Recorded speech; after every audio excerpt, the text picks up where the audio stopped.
Local students from Egypt were celebrating all of the developments today, especially the resignation. One student from UWGB says it gives his country hope for the first time. Fox 11's Lindsay Veramis has another view of the crisis.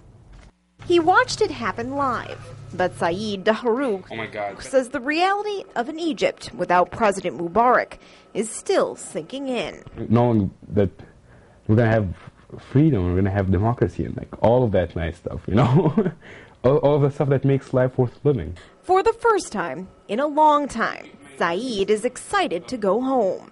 He's a pre-med student at UWGB and says he finally knows where he wants to practice. Now I want to go home knowing that like there's a chance and there is a possibility of advancing in life. A possibility his family was protesting for.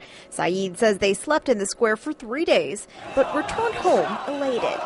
Here in America, people take freedom, people take the low level of corruption, people like you're going to vote, all of that stuff as for granted. They take it for granted, you know. But Islamic history professor Heidi Sherman with the university says we can't take the Egyptian revolution for granted.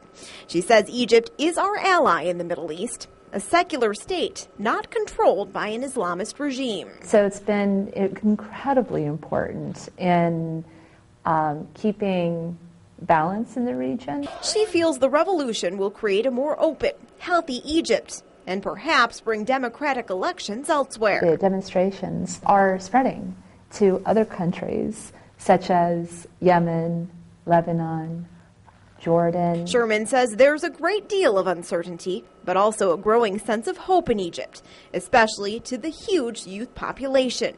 People like Saeed. He's leaving. It was a nice feeling. And a moment he won't forget. In Green Bay, Lindsay Veramis, Fox 11 News.